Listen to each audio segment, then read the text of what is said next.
Okay. Okay. So what I'd like to start with first is and if everybody could mute themselves, that would be great if you're not talking. Okay. So I'd like to start with the soul fragment retrieval process. So whenever we have a loss, or someone transitions and we don't have them in our physical reality anymore, um, especially if there's trauma involved or any kind of heavy grief, we basically lose little pieces of our soul. So I want you guys to close your eyes. This just takes a few minutes. Close your eyes, take a breath. And I want you to center yourself in your heart. And I want you to visualize yourself going down into Mother Earth. Down to the center of Mother Earth where her great crystal sits. And I want you to visualize beautiful white light coming from that crystal, going through your feet and up through all your chakras. So up through the root chakra, the sacral, the solar plexus, the heart, the throat chakra, your third eye, and your crown chakra. And then let that light continue to rise through your karma chakra, your soul star chakra, and your stellar gateway. And I want you to follow that light as it goes through the universe and beyond the universe, past all light and past all dark light, until you find yourself in a pearly iridescent white light. And this is the seventh plane of existence. So keep your eyes closed. Creator of all that is, it is commanded that all soul fragments from all generations of time, eternity, and between time, from everyone on this call, be released, cleansed, and returned to everyone on this call. It is commanded that all soul fragments belonging to everyone on this call be released, cleansed, and returned to them. Thank you. It is done. It is done. It is done. I am free. We are free. You are free. All right. Now I want you to imagine now that you're back in the center of Mother Earth at her great crystal. And I want you to thank that great crystal for helping return all of your soul fragments. And then I want you to come back to your body, back in your space. And when you're ready, you can open your eyes. All right. Awesome. Okay. So just to let you guys know how we're going to do this today. So I'm going to basically discuss everything that I've experienced with the other side, based on, my clairvoyant gifts, what I've seen. I'll give you guys some examples, and we're going to talk about the transitioning process. We're going to talk about what happens after transition, what a ghost really is, and we're going to finish up with grief, the energetics of grief. So I'm just going to ask you guys to pose your questions after we do the talk. So questions will be in the end, so you can write them down if you think you need to. And please challenge me. I have no problem being challenged. If there's something I don't know, I'm just going to tell you I don't know. All right. So let's get started. So I'm going to show you guys one of my little whiteboards here. So all right. Can everybody see that? Thumbs up. Okay. So these are things that we're probably going to talk about or mention, and I just want you guys to remember these things. So you can take a screenshot if you want or not. We are infinite beings and the soul never dies. Once energy is created, it can never be destroyed. We live in a frequency multiverse. Oops. What shows up in your life is a reflection of your frequency.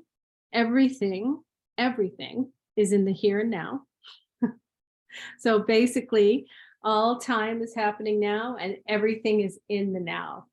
There is no quote unquote out there. There is only in here. Okay. And with every death comes a gift, and their transition is your transformation, and you must feel to heal. All right. So how do I get rid of this screen? I have no idea how to get rid of the screen now. Hold on a second. Oh gosh. All right. I think it's those, is it those three little dots on the top?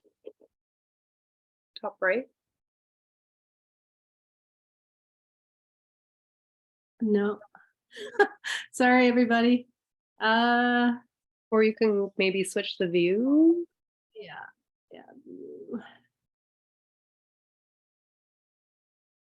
I have no idea what I just did there. Huh, interesting. I have no idea what to do with this thing. Well, no, I can't move it. You know what? Okay, so that's okay. We're just gonna move this to trash because it's the only way I know how to get rid of it. Oh my God. Okay. There we go. I guess I gotta learn how to Zoom a little bit better. Okay, so so when somebody is transitioning, basically what's happening is they're just changing their frequency. So if you think about it, we hold a frequency. So, and what shows up in our reality is holographic based on our frequency. So when you transition, you literally go from one frequency to another. So everything is frequency.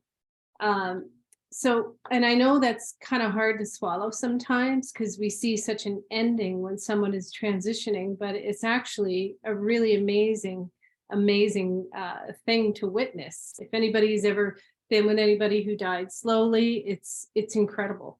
The veil is so thin, and like I said, we'll definitely get to that subject. Let's see. So what frequency will we end up at? It all depends on how you feel when you're transitioning. So, our goal, especially in this third density, is to ascend. Actually, I'm going to show you guys another whiteboard because I want you guys to get this concept first.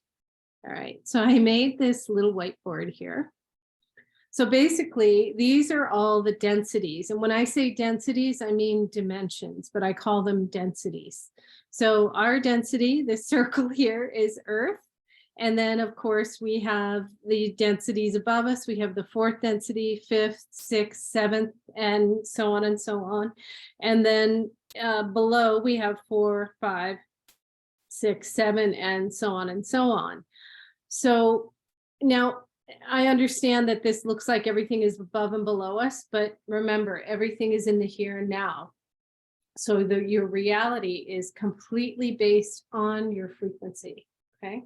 So, I mean, when we do transition from our third density Earth, our goal is to, of course, to go higher, but sometimes we end up in these lower densities.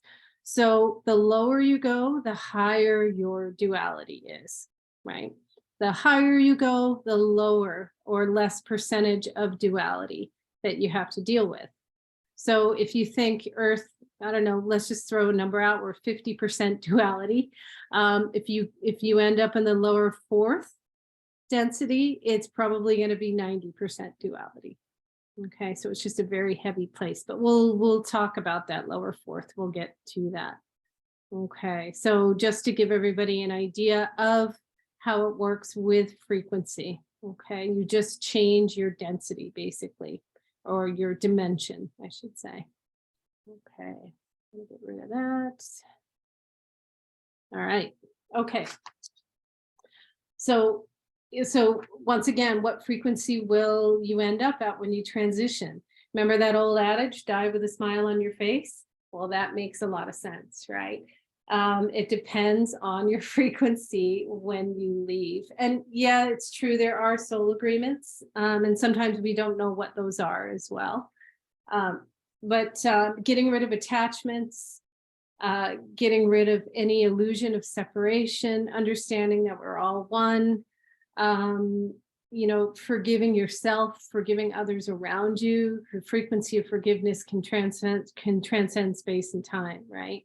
So all of that will help you ascend. Now, how far you go, it's a choice. So it just depends where you want to go once you've transitioned out.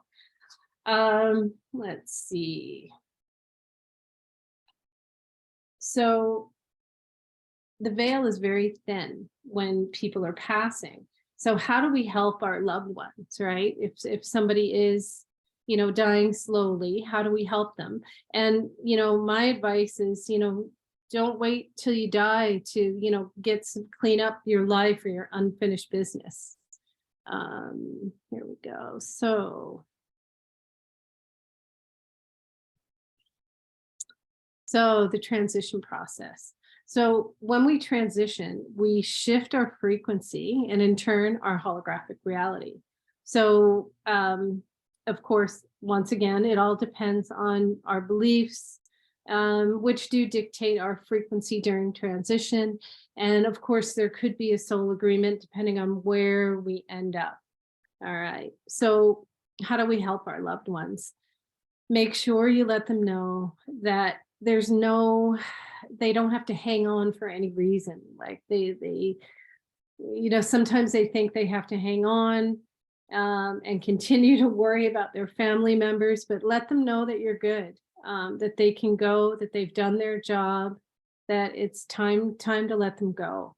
The veil is extremely thin when people are dying, just the same as a birth, right? So it's this really incredible process when people are passing. It's amazing, actually. I'll tell you guys a little bit about my mother's passing. It was the most profound experience of my life. So make sure that you let them know that there isn't just an illusion of separation. We are all one. Forgiving people for what's happened in your life, letting go of that, and then not having any fear. Fear is a big one, and I get it, because we just don't know where we're going to end up. But the less fear you can have, the more peace you can have, the much easier it'll go, and the much higher you'll ascend. So that's pretty much a good way to help people pass. So prayers and intentions, right? Those are really powerful. Remember, once energy is created, it can never be destroyed. And that's your intentions and your prayers and your wishes. And so they do hold a lot of weight. When you're around somebody who's in the transition process, if your energy is really heavy, it doesn't really help them, right? So just remember that. I understand grief can be a tough thing, but literally the people who have passed, they are literally 3 feet away from you, and they always hear you when you talk, which is a really, really amazing thing. The only separation really is because of the frequency. So if they're a much higher frequency, that's what I would consider the distance, is the frequency, but they are always there. When people are passing and they get to the point where maybe they can't verbalize anymore, just know they are extremely aware of what's going on. They can see, hear, feel, smell everything. They're almost like living in 2 different densities. So just know that they can still hear you, right? Which is really, really lovely. I wanted to tell you guys a little story. So my fiance passed away 6.5 years ago in a skydiving accident. And I received a phone call, and my friend called me and told me what happened and that the emergency services were working on him. They were resuscitating him. And I asked him how long they had been resuscitating him, and he told me 20 minutes. And I knew he wasn't coming back. I could just feel it. And I was absolutely devastated. I was a mess, but I could feel him in the in-between. So I could feel him deciding, should I stay? Should I go? Should I stay? Should I go? I could feel that he was really, stressed, because, a sudden death, you're just all of a sudden, it's not really something you're ready for. And I didn't want him to get stuck in that lower fourth density, which we'll talk about. And because I was afraid that, my grief, combined with his, what the hell just happened, this confusion could get him stuck there. So I called a friend of mine, I would call her my psychic, advisor. And I called her and I asked her if she would help him cross over. And she did. And I was so glad that I was still kind of in a place where I was able to do that to help him. Because it's hard to describe what I could feel and what I could see, even though I was a mess. I could feel and see that he did ascend. And so that was really beautiful. So that's my kind of story about somebody who dies suddenly. So if you know somebody who had an accident, right, remember time for them is completely different. Linear time is just an illusion. So time for them is different. But if you know somebody who died suddenly, say a prayer for them, right? Say a prayer that they can ascend, that they can find peace. And that goes a long, long, long, long way. It's really amazing what prayer can do. All right. And remember, when someone is in a process of transitioning slowly, and that veil's very thin, the density is really high in the room. So manifestation is really quick and really powerful. So really see it as a very beautiful, sacred event, right? So let's see, I think we covered that. So I want to tell you guys about my mom's final moments. So my mom died in the 90s, cancer. And we every night we would say, she was at the point where she wasn't verbal anymore. She couldn't speak. And I knew she was hanging on for all of us, right? And so I was the last one to say goodnight to her. And I told her, I said, Mom, it's time for you to go. We're fine. We're good. We're going to be okay. We'll take care of Dad. Like, really, it's time for you to go. We're good. And I left the room. And 2 minutes later, the nurse said that she had passed. She had finally left her body, which was really beautiful. So, you can help them in those final moments.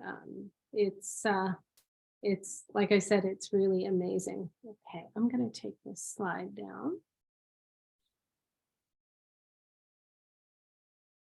Okay, so forgiveness is a big one, right? Remember, pity and sadness don't really help, although I understand grief. It can be really, really powerful. And, of course, having a party when somebody's on their deathbed doesn't really make any sense. But just trying to help them just get into a peaceful state. A shoulda, woulda, coulda, it doesn't matter anymore, right? At that point. Time to move forward. And you do move forward when you transition, not backward.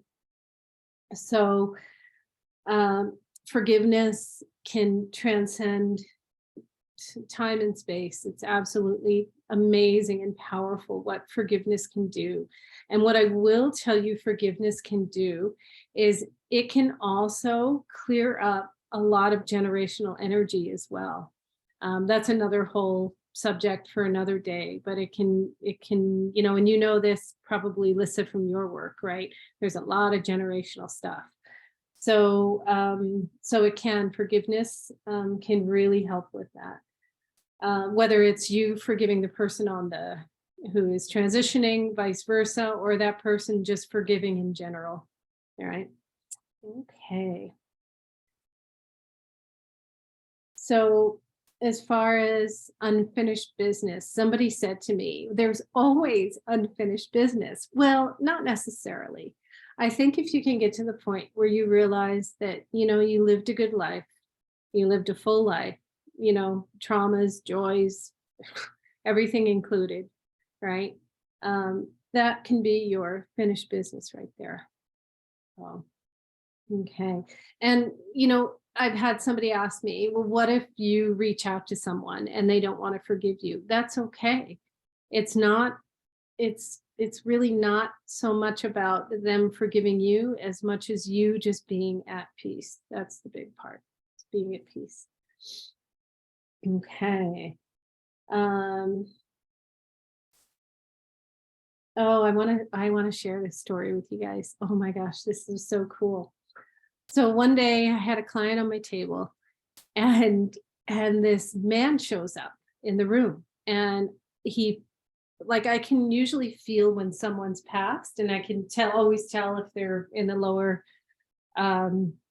fourth or if they've ascended. And this man shows up in the room. He felt so peaceful and loving, and he was smiling, and he just felt amazing. So I knew he had ascended. And he kept saying to me, I'm the dad, I'm the dad. And I'm like, okay, you're the dad. And he said to me, let my family know that this is how I chose to leave. And, you know, this is how I chose to live my life. And it's okay, because this is what I chose. This is what I wanted. And I said, okay. And then I would see him. I didn't know who this man was. I talked to the woman on the table, and she's like, no, it's not my dad. And showed me a picture. It wasn't him. And I would see this man. He would show up in my treatment room whenever I was with a client. And he kept saying, I'm the dad, I'm the dad, I'm the dad. And I was so confused. And then a friend of mine, her dad was in the process of transitioning. He was in a hospital in Edmonton. But I had never met her dad. And then the next day she posted a picture and it was him. So he wasn't quite 100% out of his body, but this is a very good example that you're already in the process of leaving and transitioning, even when the physical body is still alive. And so I realized it was him. I was able to contact her and at least give her that message. And then he passed away 2 days later, and I didn't see him anymore. So he definitely ascended. It was really beautiful. So that's a really good example of, you know, your soul is still alive. Your soul never dies. You're infinite. You have all of your memories, your wisdom, you have, you know, especially the understanding of who you are. That never goes away. Sometimes we get so attached to this physical vessel that we're in, right? Okay, so yeah, I think that covers all of that. You know, when somebody is transitioning, you might see them do really interesting things, like pointing at a wall. My mother did this in her last few days, and I knew what she was pointing at because I could see it, but nobody else could. Basically, her you know, loved ones who were waiting for her were there, and some guides. It was really cool. You know, so, but, you know, and it's okay. It doesn't matter. You don't have to see them, but, you know, you'll see them do some interesting things. They'll say something. It really comes from left field. But no, this is all part of that process of transitioning. And, you know, the people in their life have a huge part in where they go as well. So, all right. Okay, so let's talk about the lower astral. Okay. So what a ghost really is. So sometimes, how can I start this? You know what? I'll just tell you guys really quick, so you know. So I clean and clear like homes and businesses, and I see a lot of discarnate spirits. And so discarnate spirits are basically people, right, who have not ascended. So basically they've gone into that lower fourth density. And I want to say that they're stuck there, but remember, nobody's ever stuck anywhere. It's your frequency that holds you there. All right, so let's talk about the lower astral. So how does somebody end up there? Maybe they're not ready to go. Maybe they're worried about their family and they want to just, the worry is what keeps them there. So remember, it's all those lower density feelings that basically keep them there. Resentment, anger, worry. You can even curse yourself by telling someone you're going to follow them life after life after life and make their life miserable, and you will literally get yourself stuck in that lower fourth, because I've seen beings who've done that and who've got themselves stuck there. It could be even a sudden death and you're not ready. That's part of it. You feel like, there's unfinished business. That's part of it as well. If you have the illusion of separation, because you might think like that all these spiritual leaders, these, especially the ones that are really famous, like the Billy Grahams of the world, right? You think that, oh, they're going to ascend, they're going to go to the ninth dimension, but not necessarily true, right? Because that man, there was definitely an illusion of separation for him. And so that man in particular, but so sometimes with organized religion, and I'm not trying to stir the pot with organized religion, but sometimes organized religion can, really try to give us the illusion of separation. And because of that illusion of separation, they could get stuck in those lower densities. So they just relive that over and over. Okay, so what happens in these lower densities? So let's just talk about the lower fourth density. So the lower fourth density is basically where all the ghosts hang out.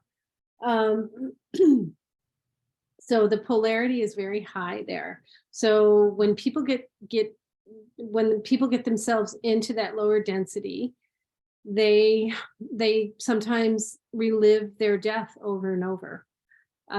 It's interesting because remember, we're living in a holographic reality. So when you transition, you go into another holographic reality. But the lower fourth, that reality doesn't look all that different from this one. It just has a very high percentage of duality, if that makes any sense. So it's very heavy. Time is different there, I will say that. The reason why we don't see them is because they vibrate at a different frequency in that lower fourth density. So that's why. So it's all about frequencies. So, so let's talk about ghosts. Okay. So whenever you hear about like a hotel somewhere that has a ghost, and somebody sees that same ghost every time in the hallway, you have maybe 50 people that have the same story. They see this ghost walk down the hallway and go into this one particular room, right? Every time.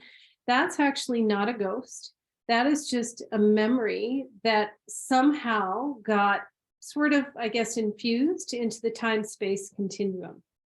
So that is not a being from the lower fourth, because I've seen this before, and I can always tell when I'm clearing and cleaning a place that when these low beings in the lower fourth, when they know I can see them, they react to it. So when I see something like this and it's not reacting, it just kind of looks like a recording. That's just energy that was stuck in that sort of that time-space continuum. Okay, so let's talk about these ghosts. Okay, so they can't hurt you. I know you see these, these shows on YouTube, And, on TV where they show these like ghost hunters, right? And it's so dramatic. It is not dramatic at all. I've had them challenge me. I've had them very angry, but they can't hurt you. I've had some beings that live in that lower fourth that are not human, who try to challenge me. But remember, neutrality is the ticket. So that is the key. But we're not talking about that right now. So what gets them stuck there, right? Just those lower density feelings, right? Those lower density frequencies. Some of them don't even know that they've passed. Quite often, like I said, the holographic reality doesn't look all that different from their own, and they've reprinted everybody they know into that holographic reality. So everything looks the same. Now, how do they end up in our reality, right? In our third density? They either learn how to lower their density to third to kind of enter our reality, because remember, it's just frequencies and everything is in the here and now. Or there's somebody on this side. So let's say, for example, quite often I'll see a lot of discarnate spirits in bars. And alcohol is a big player in keeping your frequency really low. So let's just say an alcoholic who's drinking a lot, has very low density frequency, it'll match that frequency of, someone from in that lower fourth, and they basically open a door. So that's kind of how that works. I know this stuff is really kind of complicated, but I'm trying to, and like I said, remember, ask me questions, any questions at all. Okay, so just so you know, pitying somebody who is in this lower fourth. If you know somebody who didn't ascend and they're in that lower fourth, that doesn't help them, okay? So if you do think that a loved one who with every feeling in your soul didn't ascend and they actually went to the lower fourth, just send them love and keep sending them love. And eventually they're going to wake up and say, wait a minute, I don't have to feel like this anymore. And they will ascend. So they don't stay there forever. And just know that their sense of time there is completely different than ours. They don't really have a sense of linear time like we do. So remember, just send them love. That's all you need to do. Remember, love and forgiveness, they transcend time and space. Okay. All right. Well, let's continue on. Let's see.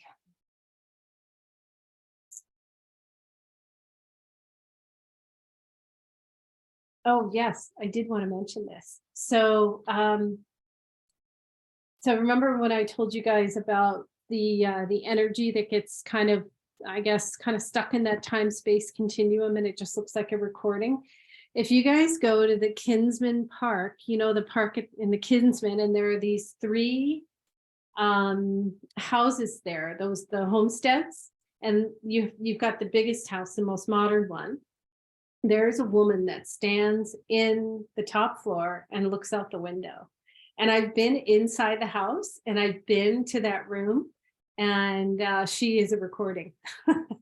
She is the wife of the man who built that house. And it's interesting because it's like you can feel this energy that she puts off, or that this recording puts off. And it's that she's waiting for him, but it's just a recording, right? Now, how that happens, I don't really know. I think it has to do with, strong emotions, right? Is what I believe. So, okay. All right. So let's talk about the upper densities. So the higher you ascend, right? So the upper fourth density has all the elementals, fairies, elves, things like that. It's quite a vast world because our density is rising all the time on this planet. We're getting to the point where there's more and more and more communication, which is really beautiful. Their frequency that they give off is joy and play, and that's how they heal as well. And they love humanity. So that's a good thing. And then of course you've got your fifth density, 6, 7, 8, 9. When you get up into the high densities, honestly, I think it might be 7 and above, but I'm not 100% sure there. You basically are just a ball of light. You still have a consciousness, you still know who you are, you still have a very strong identity, right? But you don't need a body, and you can manifest anything you want. Right? Okay. So, and there's no duality. Yeehaw. Okay.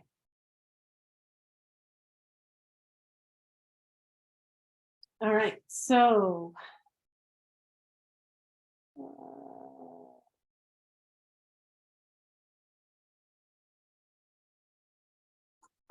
okay. Before we get to grief, boy, this is moving along so quickly. Before we get to grief, I want to tell you guys about my mom's death. So remember we said that, you know, their transition is your transformation, right? And boy, isn't that the truth. So I want to tell you about my mom's death. So in the early 90s, when my mom was dying of cancer, I stayed with her. And, you know, I could always see, but I didn't really know what to do with it growing up. So I just put it over here and lived my life. When my mom was dying, it was so amazing. Everything I could see, I had download after download. It was almost overwhelming, but I could feel like so much love. And it was just absolutely incredible. I really don't even have words for it. It was 8 weeks of feeling like I wasn't even in my body. It was amazing. I felt like I learned so much from everything I could see. And then after my mom passed, I decided to really dive in and try to just learn what it is I was seeing. And so that was sort of the beginning of the beginning for me. So my mom's death, you know, I do believe that her death was to help me transition, to give me that push that I really needed to move forward. And when I saw my mom, you know, after she died, and I remember looking into her eyes, and she had bright green eyes and they were just gray. So I knew she wasn't there, and I knew she was good, and I knew she was happy. And it was, like I said, it was so profound for me. So it was the beginning of the beginning for me. Okay, so now when I talk about grief, I talk about it with the highest vibration of compassion, okay? Because I understand grief. It'll knock you sideways. So, you know, just know when somebody ascends, right? They are good. They are peaceful. They are loving. So once you've ascended past this third density, you don't hang on to jealousy, you know, any of those lower emotional feelings. So it doesn't matter what you say when you talk to your loved ones who have passed, you're not going to hurt their feelings. Okay. So if you feel like you want to say something, say it, you know, don't hold it in. Like I said, they can hear you. Okay. And they do, I should tell you this, they do visit you in your dreams typically, because when you're in that theta state, when you're asleep, your vibration's higher. So it's a lot easier for them to kind of meet you in the middle. Okay. So think of a dream as a visit. So, okay. So a very wise woman said to me many years ago, with every loss comes a gift, right? So, and boy, isn't that the truth? And if you think about it, the universe has to balance itself, right? Especially in your holographic reality yourself. So look for those signs, look for those gifts. My mother's gift was, you know, to push me into using my gifts. My fiance's death, well, that just completely changed me in ways that I never thought I could change and grow. You know, there's not a day that goes by that I don't miss him. But at the same time, I have so much gratitude for his passing. As hard as it was the greatest growth I've ever had. So I have so much gratitude for it. I wouldn't be who I am now without it. And so just remember, there are so many gifts. And my beautiful, for those of you who know me, you know, my beautiful cat Manu came into my life literally the day that my fiance died. And she's been one of the greatest gifts. So there was my gift. Okay.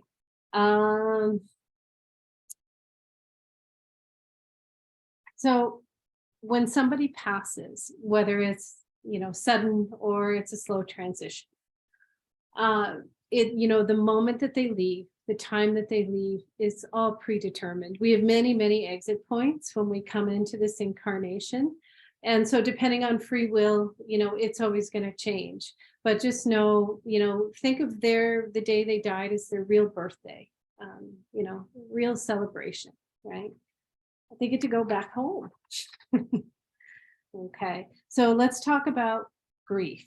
So grief it's a very heavy energy, right? But it's a process.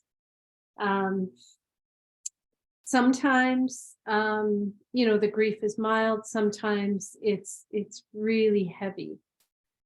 So here are just some little tips and tricks. So I'll just tell you a little bit about me. So I didn't do so well after my fiance died. I would have panic attacks, never had one in my life. I was a mess. And there was a point not too long after that I started drinking, and I would drink like a bottle of wine at night. And I thought, finally, you know, I snapped out of it and thought, what am I doing? Right? All that does is just keeps me in the depression. And so I started doing a few things.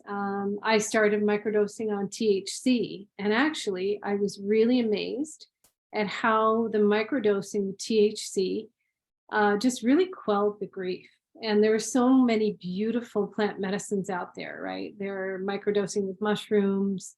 You can microdose with THC. Remember, it's you know, when you're grieving, it's really easy to go too far and go overboard.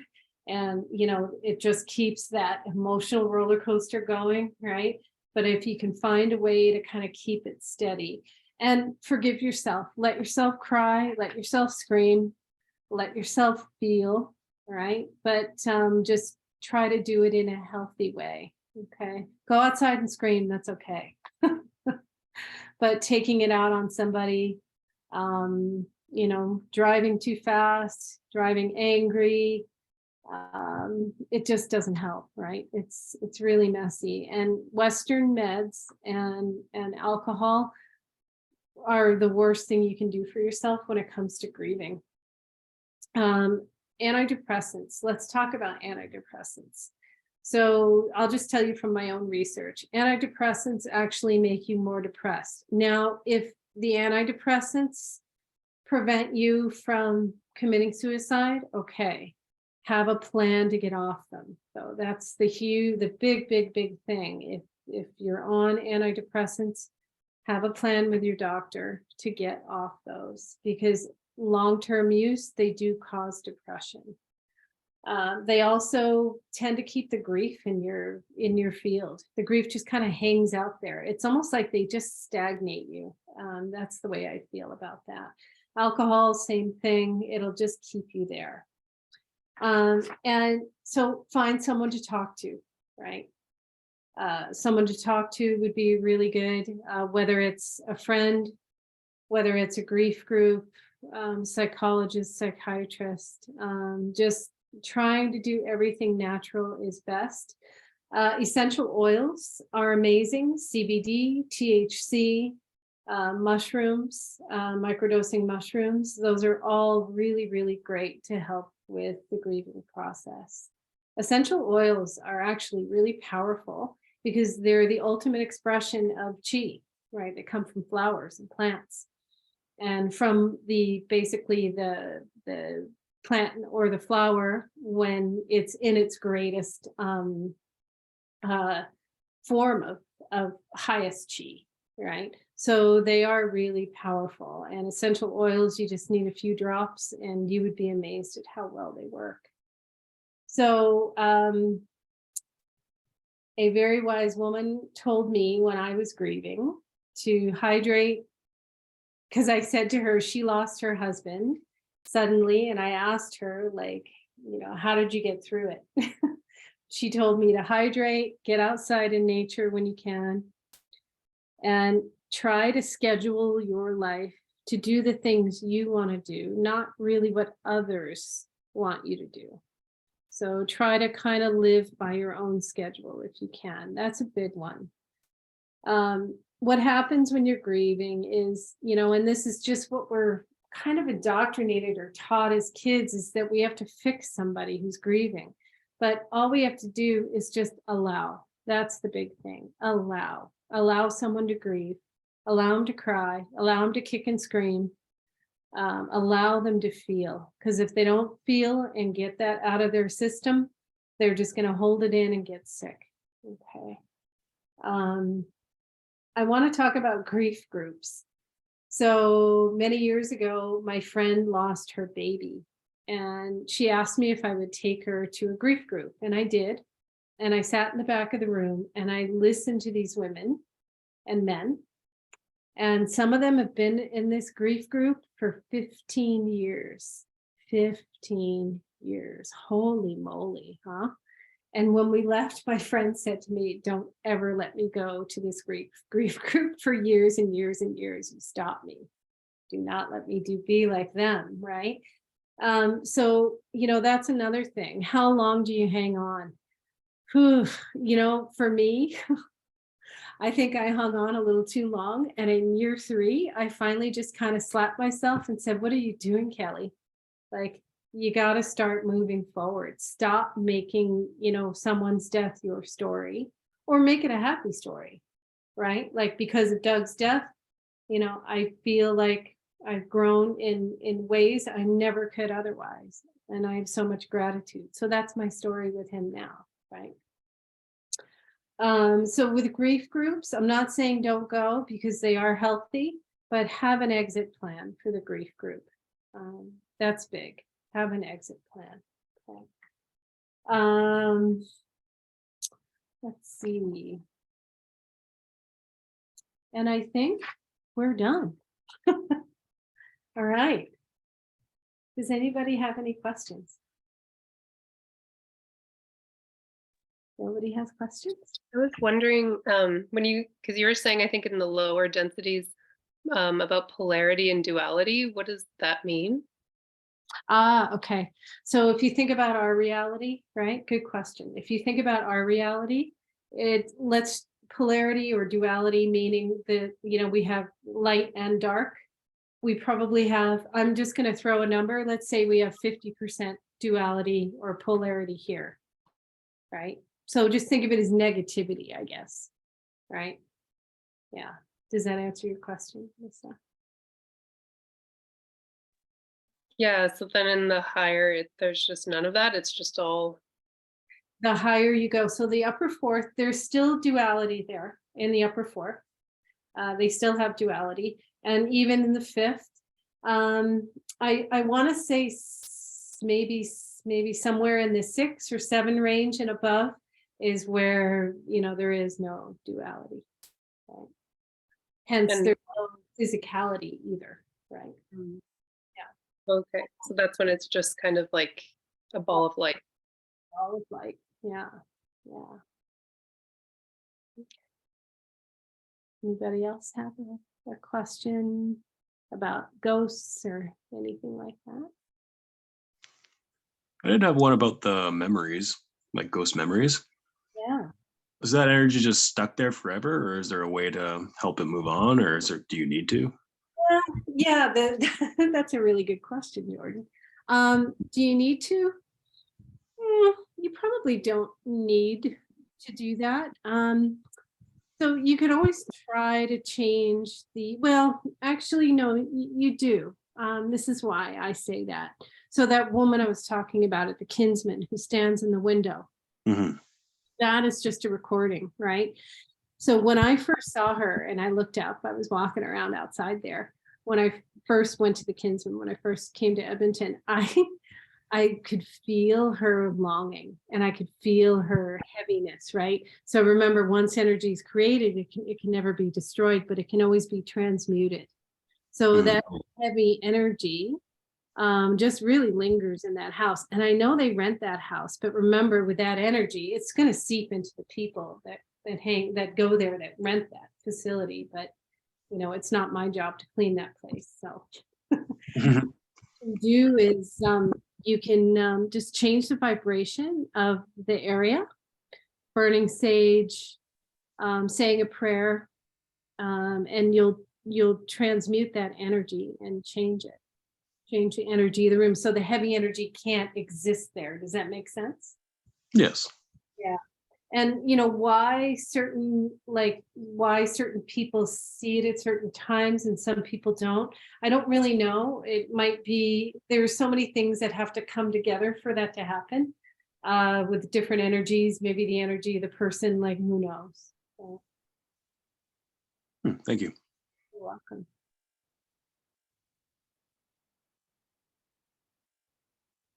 And so discarnate spirits that's like another way of saying a ghost.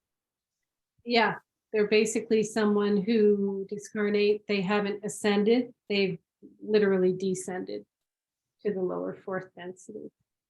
So it's not really a place, it's a frequency, right?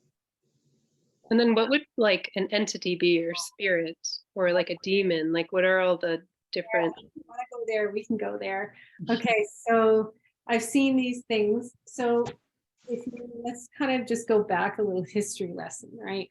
So in the time before time, right, when there was just source and ninth dimensional light or ninth dimensional or higher, there was this idea to create physicality, but the only way to create physicality was to create the opposite of light. So you could increase the density of something, right? Make it heavier, right? So that's what happened. So the lower astrals were created, lower fourth, fifth, sixth, seventh, eighth. I don't even know how high it goes, to be honest.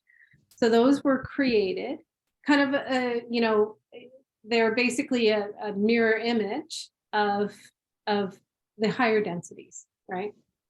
And so when they were created, nothing was supposed to exist there because nothing was supposed to exist there. But somehow, as a consequence of creating them, things did start to form, like these entities. It's really interesting. They are not a soul connected to source, though. So these entities they're just a bunch of schoolyard bullies. Same with the demonic ones. They need to kind of get together as a group to actually have any power, because they are not connected to source. They don't hold that light. And I can just tell you from my experience with them, they are nothing to fear. They hate neutrality. They love fear. They usually like to attach to somebody who's in a very low state, like a drug addict or an alcoholic. Those are, just people who are in a very, very, very low frequency. And they're almost like that little devil that whispers in their ear, to tell them, to kind of tell you what to do. And they basically feed off humans, what can I say it, their fears. They feed off that negative energy, I guess you could say. So they really perpetuate it.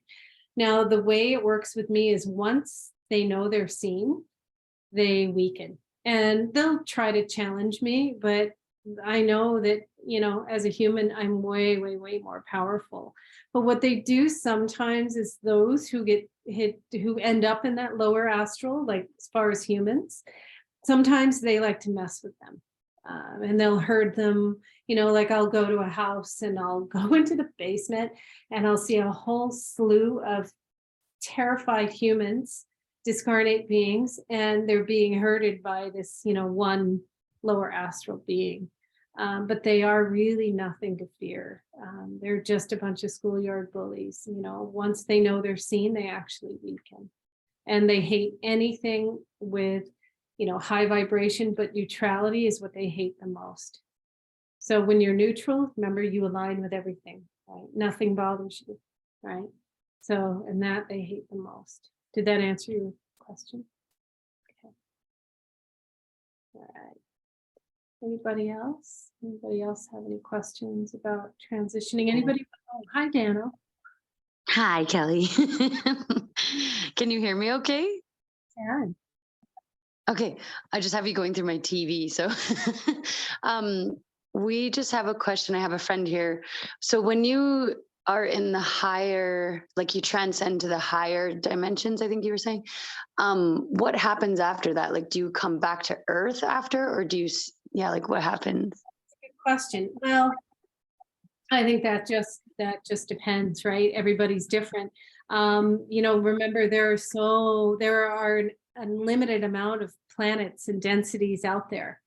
So maybe you don't want to come back here, you want to go somewhere else. I do know that once you transition, everyone goes through their life review, what the life they experienced. And of course, it's only you that judges yourself. There's nothing but love once you've ascended.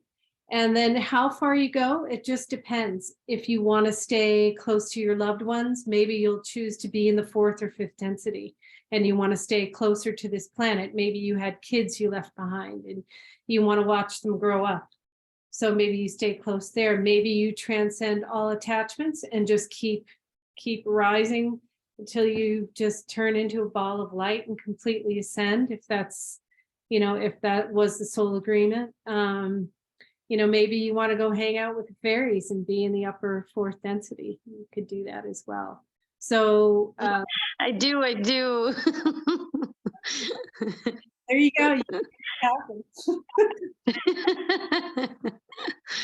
Oh, thanks, Kelly.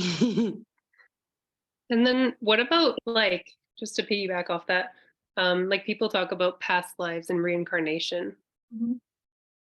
Well, yes. So I know a lot of us have been here over and over and over again. Yeah, and I know that you know that from your work, Lissa. You've seen a lot of that, right? So apparently this density is very desirable because you have the whole plethora of emotions, right? It's kind of like I equate it to, I lived in Dubai for a year, and I think it rained for 10 minutes and I hardly ever saw clouds. It was just flat out sunny and hot. And I was there for a year and I couldn't wait to see a cloud, to feel cool weather, right? So, maybe, we all think, oh, I just want to be in this place where there's, no duality and everybody's happy. But there's something about this 3rd density and the earth. And it also gives us a whole lot of wisdom. Think about all the wisdom that all of you guys have, right? From all of your lives that you've lived. And it sits in that field. And every life that you come in and incarnate again in the same density, you'll have more and more and more wisdom, and it shapes you more and more, whether you remember it or not, right? It sits in your energetic field. Remember, everything is in the here and now, right? So did that help? Was that? So yeah, so then it's like, oh, instead of going up in the higher dimensions or staying in 4th D or lower, I want to come back as something in the 3D. Is that kind of what it is? I mean, when I've done past life regression, I've had people who were all different kinds of things. I've had them, they were a dragon on another planet. They were a tree on this planet. I had a guy who was a tree in a life, right? A woman who was a bear, another woman who was a tiger.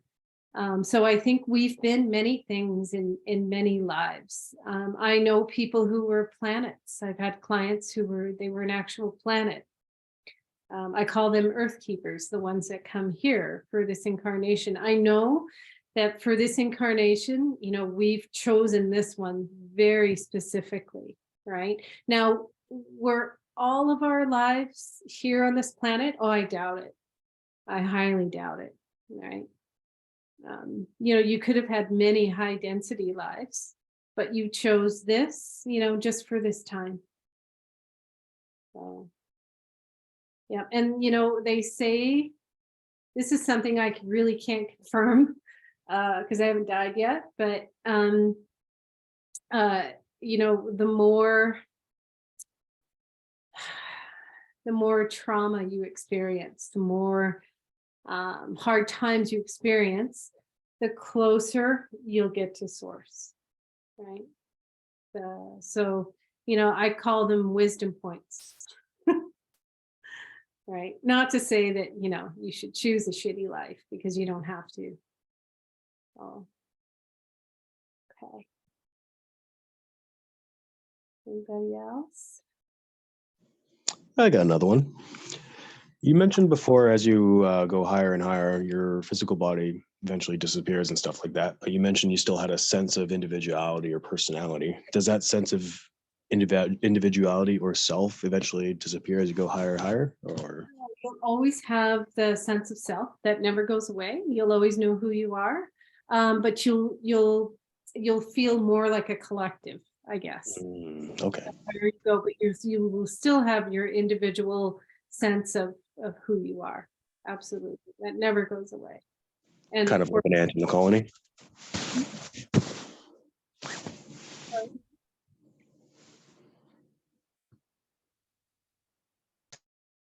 okay, I don't know what you said. All right. Anybody else have any questions about ghosts, astral beings, anything like that? Attachments? Does anybody have a story they want to share about a loved one passing, or maybe a visit from a loved one? Anybody want to share anything like that? Kind of got a neat one about my sister's dad passing away. Yeah, please. Shortly after he had passed, he's got a very particular handshake, her father. He was a large cowboy, and when he grabbed your hand, it like engulfed yours. And I was walking down the street, and about an hour after my sister had called me, something grabbed my hand and shook it as I was walking, and I felt his smile. Like I could almost see it, but I felt it, and I was like, "What the heck?" Yeah. Yeah, so that's beautiful. So that's a perfect example of how they hear you. They always hear you, no matter how far away, as far as density they are, they always hear you. So I wanted to add one more thing. So when people ascend, right, but they want to stay close and they want to be with their loved ones, there is a process, and they learn how to change their vibration, so they can actually maybe show themselves in the physical, because you will have people talk about how, you know, they literally saw someone in the physical, right? Or what they'll do, because I had this happen to me, is they will make sure that a doppelganger crosses your path. So I was on a plane. This is about a year after my fiance died. I was on a plane coming back from taking my board exams in Vancouver. And there was a man sitting the aisle in front across from me, like one row in front, who it was his doppelganger, like 100%, right? And it was just, you know, it was comforting, right? I knew he put this man somehow synchronized everything, so, you know, we could be in the same place at the same time. So, yeah. Anybody else have any stories about transitioning or visits? When I did this family constellation a couple of weeks ago, or like last month, which, just for anybody who doesn't know, it's like people channel your past relatives to figure out some sort of trauma that happened that is keep getting stuck in your generation or each generation, and it just like heals it. So during mine, there was my, I guess it would have been great Baba or grandma, and she was knocking on the door. And every time she knocked once, she was saying like her husband in that lifetime was telling the truth. And every time she knocked twice, he was lying. And so it like came out how she actually died versus how my family thinks she died. And that's the lie, or I think that's part of why she couldn't transition. People didn't know and didn't know the truth. And so she was like, thank you for helping me finally transition. So now I understand why. Yeah, and we had like a little like a mock burial for her and everything. And yeah. Well, that's really cool. That's amazing. Yeah. So, if we think that we can't affect our loved ones on the other side in a positive way because we're here, holy crap, can we ever? I know that I cleared some generational stuff for my mom and my dad, and they passed, my dad passed 7 years ago, my mom passed in the 90s. But I know that after they passed, I was able to help clear, and that was just through consequence of trying to clear my own stuff. Remember, it affects, all the generations, right? Which is really, really beautiful. So if you think about everything is happening in the now, right? The here and now. So your effect, the effect that you have is way more powerful than you can imagine, right? But, don't wait for the end of your life, to put that smile on your face or forgive someone or clear up just the noise in your life, right? Do it now, right now. So, anything else? Anybody else? Anybody want to share anything? I will tell you, so a lot of times when your loved ones pass, they'll show you signs. So pay attention, right? Maybe you'll see, well, not this time of year. I was going to say butterfly. You won't see one this time of year, but you might see an actual picture of a butterfly somewhere, right? Or, and it might just, their name just might pop into your head or their image, right? But look for those little signs because they love to give us signs that they're okay, that they're there, that they're, that you're safe and that they're good.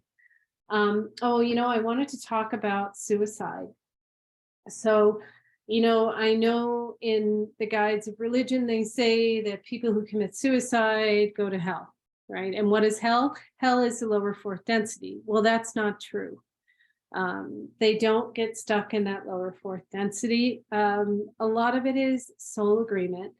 I know 2 people recently who have committed suicide, and I can tell you firsthand because I've had visits that they've ascended and they're great.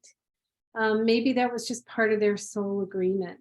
You know how they say, their transition is your transformation, right? Maybe it was meant to transform you in some way, shape, or, you just don't know, right? But just know that with every passing and transition, it's always synchronistic for the family or loved ones who are left behind. Just know that. And, revel in that if you can. Because, doesn't matter where they end up. It was their choice. It was their free will that got them there. But if you do think that they are in the lower fourth density, just send them love. Just love, not pity, love. Only the high vibe love. Okay, because they can feel that too. So, no matter where they are. Anybody else? Do we have any other stories? Anything? No. I had a question about Ouija boards. Sure. Go ahead. Some family members of mine used it a long time ago. Every time you bring it up, they don't want to talk about it.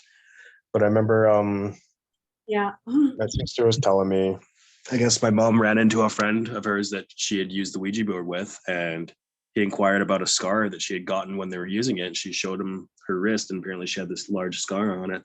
That was from when she tried to close it up. Apparently someone had done something. I was just curious about that. I'll just tell Something made up. Yeah, I'm no expert on Ouija boards personally, but I can just tell you I'd never use one.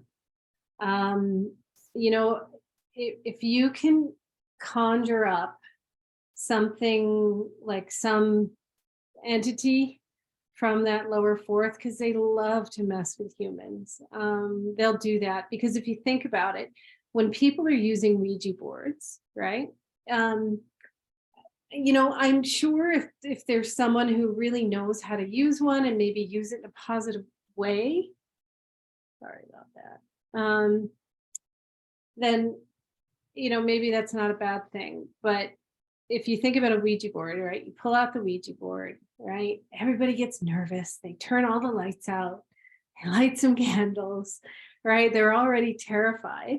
So the frequency of 3 people together can change the world. So if you have a group of people who are terrified, what do you think they're going to align with? They're going to align with that lower fourth density, right? So a lot of it with that story depends on what was going on before, like when they pulled it out, when they started their moving the Ouija board around, asking questions. How did they feel? Where was their frequency at?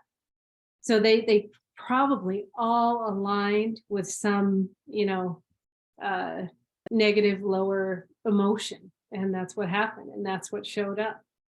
Right? Does that make sense? So it's all about frequencies and what you align with. Okay, thank you. So could that be the same with I don't know, I did that. With something here with like a tarot deck or something, because I've heard conflicting things. No, I don't believe it is. That is with the tarot deck. I mean, hopefully the person reading the cards is in a higher vibrational, you know, place. I am not a tarot card reader myself. Chris, do you have anything you want to expand on there with the tarot cards? You know a lot about those. Chris, are you there? Here, let me unmute her. Hello. Okay. Sorry. Okay. I don't know. Tarot is what you make of it, right? I mean, even back in biblical times, the tarot was actually created so people could remember the Bible. So, you know, it's how people use it. If the occult uses it to scare and threaten people, I know people that have used it to say, oh, somebody in your family is going to die and things like that, then that's not the proper use of it. When you use tarot, it's meant to give you insight and help you tap into your inner self and your intuition, and it's meant as a tool. So you know, as long as you use it properly and you use protection and you clear your space and you do all of those things, you're not inviting anything in. Yeah. When you don't use it properly, you are. So yeah. All right, thanks, Chris. Anybody else have? I got a question. So does this like apply to animals as well? Do they do the same kind of process that humans do? They do not. Oh crap, what did you say? It kind of cut out there when you said that. Sorry, Tana. They don't. You know what? Mute yourself.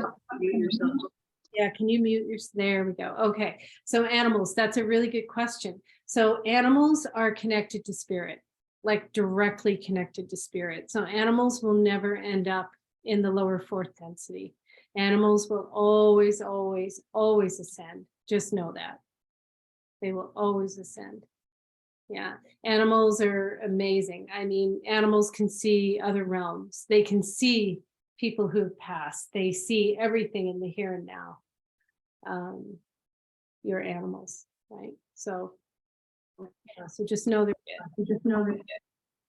And so when they pass away, do they stay by you as well? Can they do that, or do they go somewhere else? They can if they choose. Yeah, if they choose. Yep. They can stay fairly close. Sure. You know, I used to follow Sylvia Brown quite a bit years ago when she was still alive. And I remember her telling everybody when I went to see her live that, you know, when you pass, the first beings that are going to greet you are all your animals. So, you know, wouldn't that be awesome?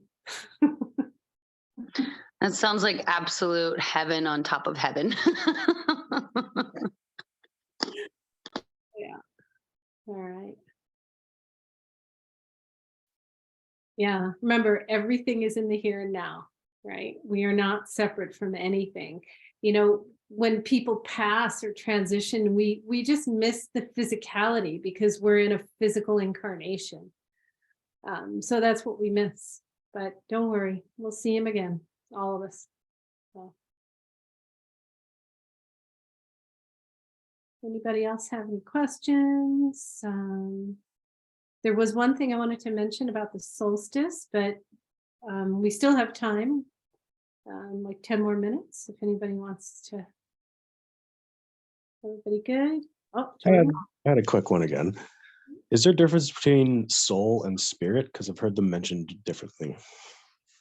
Yeah, no, I would say that's the same thing. Okay, thank you.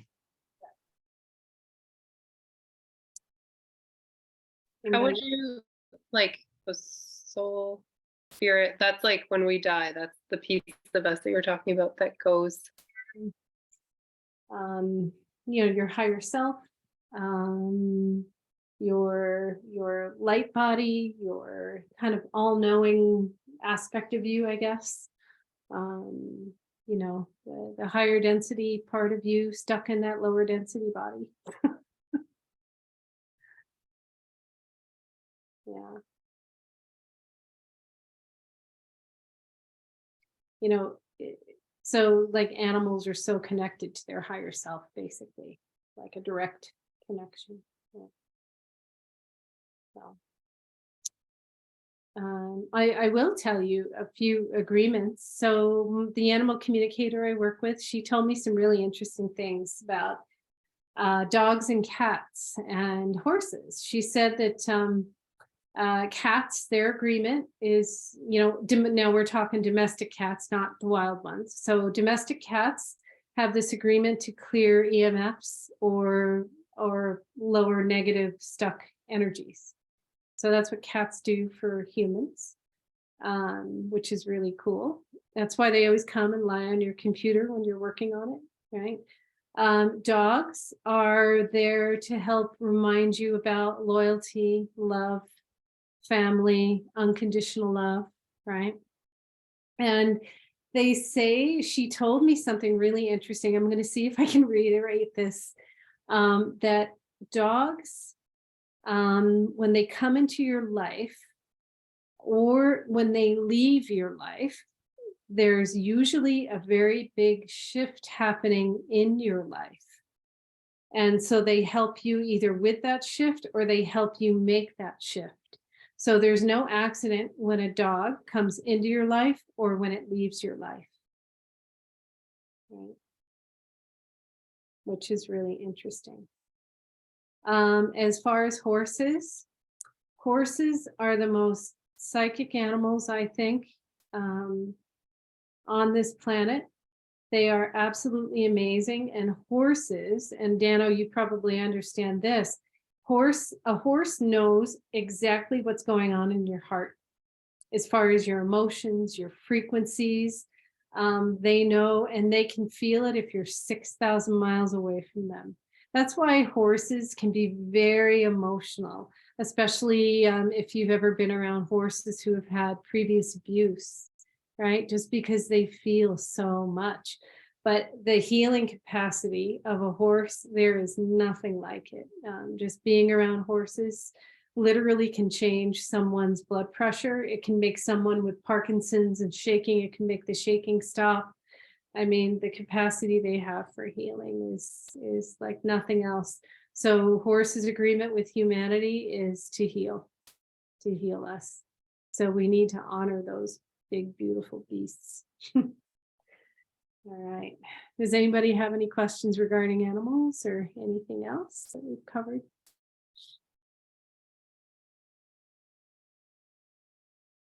Really good. Okay.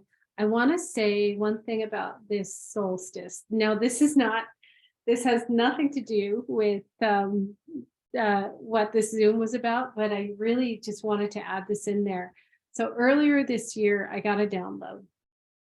And I'll just tell you a little bit about this download. So what I was shown this image of this golden ring, and it was out in space. And I was shown another image of these big, beautiful 3-finger, 3-toed, bulbous head aliens flying in their spaceship and seeing this golden ring and giving it reverence. And I could feel this ring, and it wasn't solid. It's not a solid ring, but it was beautiful, and I could feel it. And it just felt like something that just came straight from source. And I had no idea what it was. And then over some really interesting circumstances over the next few weeks, I was shown that it's called the Golden Nebula or the Gegenschein. And it's basically a ring of high vibrational light. Nobody knows where it comes from. Nobody knows how it came from where it was. I think it's been measured by astronomers, and they call it like the Oort cloud or something like that. I can't remember exactly what astronomers call it, but bottom line, I was shown this image of our solar system rotating through it. And now I only take what I tell you with a grain of salt, because I couldn't tell you how accurate it is. But other solar systems have been through this golden nebula or this Gegenschein before, and it's helped with their ascension. And what I was shown was that on the solstice this month, the winter solstice, that will be in the highest vibrational part of this Gegenschein. So remember, the higher we vibrate, the faster things happen, the faster we manifest. So really be careful with words and thoughts and emotions. But I was shown that it'll be on the solstice, and this solstice is going to be so powerful. And it doesn't matter what you do that day. You don't have to do anything special. The only thing I ask is that you just stay in a high vibration state the whole 24 hours if you can. Because that day, depending on where we are, we can really anchor ourselves into the fourth density. We're not there, we're still in the third, because remember, we all have to go together. Nobody gets left behind. And, because we are all one. So, help anchor this world into the fourth density. So does anybody have any questions about that? Oh, okay. Awesome. Thank you, everybody. I have so much gratitude for you guys who showed up on this call tonight. It was so fun to pass on this information. I hope it helped. And, just know, lots of people are probably going to be, leaving this planet in the next few years, and that's okay. Don't worry about them. That's their choice, right? But just help them transition if you can, like spread this word. So I love you guys. Thank you so much, Kelly. That was really, really amazing. Thank you. Love you. Bye, Chris. Really awesome. Much love. Thanks. Sorry for broken screen. Bye. Have a good You as well. Thank you. questions as well. All right, guys. This will be on my YouTube channel, but I'll put another email out. But I think I did with my silly YouTube address on there. So, all right.